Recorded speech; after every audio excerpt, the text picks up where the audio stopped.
Yo, what's good, y'all? Welcome back to Kid Todd. And today we have a video based on some news that we got today about, well, I guess you could say current NBA free agent star point guard Kyle Lowry. Now, as everybody knows, the Toronto Raptors were bounced from the NBA playoffs in round 2, going up against the Cavs in a series which there were not many people who favored them to win this series, and not a lot of people had them winning, 3 games, 2 games, or maybe 2 games. I had them winning 2 games, but yeah, it didn't even go that well. And look, maybe part of the reason why is because Kyle Lowry was injured for games 3 and 4, and he got injured in game 2, shouldn't have played on his injury in that game. But either way, the Raptors were swept out of the playoffs, and just in a way that, it seems all too familiar for the Toronto Raptors. Every year,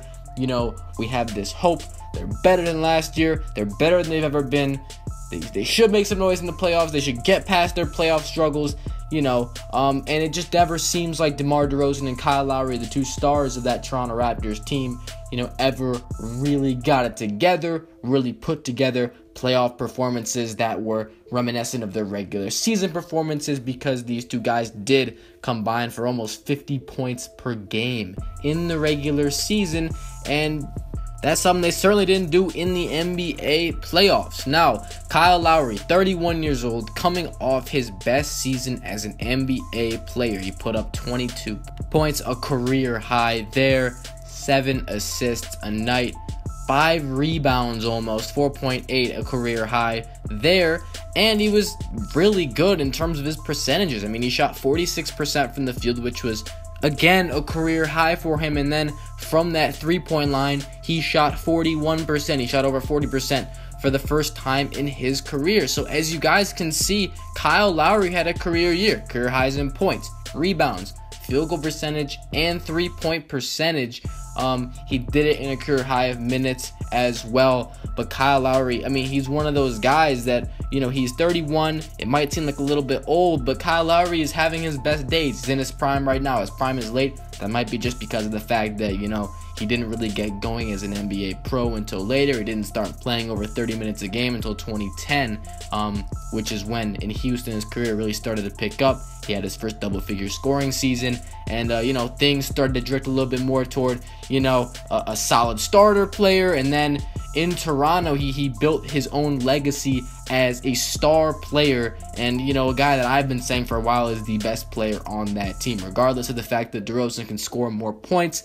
That he's been deemed the so-called face of the franchise because he's played his whole career there, and he's always been really good. And Lowry, he kind of came from the bottom in terms of his NBA production, due to all of the statistical contributions that Lowry made, at least during the regular season. Because honestly, you could use the argument against them in the playoffs. If you're gonna say Lowry doesn't perform well in the playoffs, DeRozan really can't fit that mold either.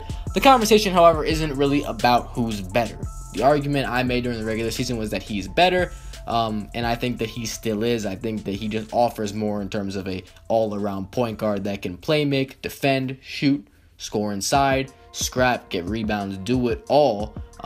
And this guy is going to be in free agency this year. Yes, he just confirmed he's going to opt out of his contract with the Toronto Raptors, become a free agent. This is big news, and it's big news because he says he's looking to take his talents to the Western Conference. And not just that, this guy wants a ring.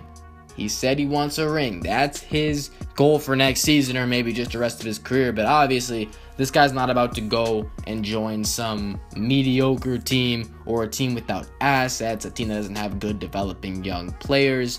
And look, I think the reason he wants to move out of the East, it's pretty obvious. LeBron James. That's just the thing that everybody can't get by. People are saying he's the Michael Jordan of now, in the way that he was that guy in the Eastern Conference that all these great players never got to the finals because of him. LeBron is the same way.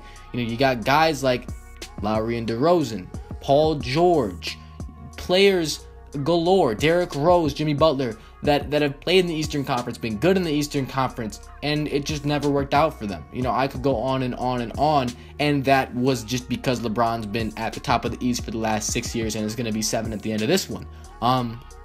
So it's so hard to get there. And look, you might have the initial reaction that I had when I heard this. Kyle Lowry going to the Western Conference, well, it just makes the Western Conference more stacked. We all know the best teams are in the Western Conference. That's way more stacked conference in terms of depth and superstar caliber players on one team, i.e. the Golden State Warriors and so on. But we all know that the Western Conference has all of these great teams. So why on earth would Kyle Lowry want to leave a conference where there's only one guy you got to get past to get to the finals? I mean, not really, but, there's not really another threat. To go to a conference where you got so many teams that and everyone knows it's the better conference. Why would he want to go there? Well, the reasons why, because he wants to join one of those teams. He's not going to go to a team that plays 7th or 8th this year. He's going to go to a team, a top dog, and he referenced toward it. And for all you people that are saying, well, he should come back to the Raptors, or he's going to come back to the Raptors, look, I'm not ruling that out, but I don't really understand how that makes sense, when you look at what he's saying here. He says he wants a ring. He says he's looking to go out west. That doesn't really have anything to do with the Toronto Raptors. I mean, the Raptors have tried and tried and tried, and this was supposed to be the year. They got Ibaka. This was their year. There's no better year. You guys might be like, well, the Raptors didn't have that much of a chance anyway. Well, what better year are you going to get than against LeBron? I mean, when LeBron's 38 years old, Kyle Lowry's going to be his age, and are the Raptors still going to be like... Come on, how long are you going to wait for LeBron's prime to end? You can't just sit there, which is why you got to assemble this team, and you got the team this year, and it's not working, and Lowry sees, okay, we had this team that we had these expectations, but we can't even get a game on the Cleveland Cavaliers, and yes, he was injured, which is a big part of it. I think they would have gotten at least one if he was playing in, say, Game 4. But they didn't, and he's looking at that team like, well, we got swept. And this team, this Cavs team, I mean, when is LeBron's prime is just extending, okay? It's not ending. It's just going and going and going, and everyone's like, okay, he's gonna decline this year. Okay, now next year he's gonna decline. Next year he's gonna decline. We're waiting and waiting and waiting for LeBron James to slow down. It's just not happening. He's finding new ways to lead his teams into playoff form and contention for the NBA Finals year after year after year. And so you got to ask yourself with Kyle Lowry, he's 31 years old. You don't know how long he's going to be in his prime for. He's thinking, well, I can really contribute to a good team. There are teams out in the West that want me, that could use my talents, that I could help be a title contender. And look, I've got some pretty good ideas, but you got to narrow it down. You got to think about this one, because look, when you think of a team that has assets, that has potential, that's going to be contending in a few years, I'm thinking, well, isn't the perfect place for him the Bucks? Just because, I mean, look at the talent they have around him. He's a shooter. He could help, guide that team as a veteran presence, and he can do it all as a point guard. But I don't know about that, because it's in the East, and that team's really young. It might take a few years, and in a few years, he might not be the same as he is now. So, are we really going to do this? I don't know if I like this. Kyle Lowry jumping to an instant contender in the Western Conference. So who does that mean? Well, that probably means Warriors or Spurs or Rockets or Jazz. I'm just trying to think, honestly, what would make sense for this guy. Maybe even the Timberwolves. I mean, I don't know. I don't even know if that would work, because, you got Rubio and Dunn on that roster. You bring in Kyle Lowry, and it's just scrap that project that you have with the point guard position. But there is the Pelicans, who it's they're not immediately in contention. Neither are the Timberwolves. They're another young team, like I said, which is, maybe not a high probability. But you never know. Kyle Lowry might not be one of those guys that's okay, I'm just going to be on the bench in the Warriors. He might pull in Iguodala, right? Even though Iguodala didn't sign on as a bench player. He just kind of developed that bench role.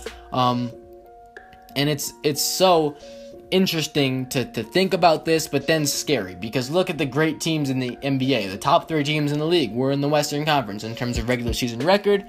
The Warriors, I swear to God, if Kyle Lowry becomes the backup point guard to Steph Curry on the Warriors, I will not watch the NBA next year. I won't, because the NBA season's over. Do you know how... Okay, maybe that's a little bit of an exaggeration. This is my thing, the NBA, so I can't really say that. So, look, I don't think he's going to join the Warriors. He's in his prime. He's a star point guard Why would he go to a team where they bring him off the bench? Seriously? Is that what we're doing these days? All these great players are going to just come off the bench now?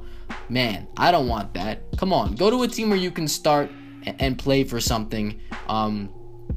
And look, I don't know how I feel about this entirely, just because of the fact that I'm really against that, great players hopping on great teams. And Kyle Lowry, okay, he's 31. He can't win anything in the East. We know that. But yeah, the Warriors, no, stay away from there, please. The Spurs, look, to be completely truthful here, I think that the Spurs are his best bet. I think that he's going to be a San Antonio Spur next season. Why? Well, it's just the perfect fit. Kyle Lowry in the Popovich system, he's a guy that can shoot well from deep. He can make plays. He can play defense. He can do all of it. And the Spurs need a point guard. Tony Parker is, he's declining. DeJounte Murray, I don't think he's ready to be the starter next year. And people don't even know if Tony Parker is going to be in the NBA next year. They say he might retire after this injury, which, look, I think he's a lot younger than people think. He's like 34. But I don't know. I mean, I don't really think he's that much of a starter at this point, especially, playing these big minutes. I don't see that. You got to get a guy. If you can get your hands on Kyle Lowry, I mean, you take him. If you're the San Antonio Spurs, absolutely. Kyle Lowry, I think he's a perfect fit there. He gives Kawhi some more help. LaMarcus Aldridge hasn't really been able to cut it, and you kind of form a little bit of a big three. I don't know, maybe you need another person for that. But the Spurs aren't that stacked. That's why I like this a lot more than the Warriors, or maybe even the Rockets. I don't know. I don't even know how I feel about the Rockets, because the Rockets, they're one of those teams where it's like, well, if Kyle Lowry goes there, how much does he really help? Because they already got their playmaker guy in Harden. They got all these shooters already. I guess and they got Bev out there to play that perimeter defense. What do they really need him for? I mean, I guess he's just another guy that can do what they already do. Is that really what they want to use him as? Because Kyle Lowry is a star point guard. He's not like just the guy that's going to do, play a role for you, like a role player. He's not like that. Unless he wants to be that, which, again, I wouldn't want that. I think the Spurs is a very good destination for him, okay? I just think that, it makes total sense. I would be happier with this than, the Warriors. And I did mention the Jazz earlier, and that's all up in the air, because the Jazz have restricted free agents, I think, or maybe unrestricted, I'm not sure. Yeah, I think they're unrestricted. Like Gordon Hayward and George Hill, those guys, they can opt out, I'm pretty sure. And I'm pretty sure they will. So if George Hill leaves, open spot for Kyle Lowry. That's a team they got Gobert there, and if Hayward stays and Lowry joins that team, they're looking really good. But yeah, in the end, it's pretty big news, just because we're probably going to be seeing another big move from the Western Conference, and a team in the Western Conference is gonna acquire this star point guard in Kyle Lowry.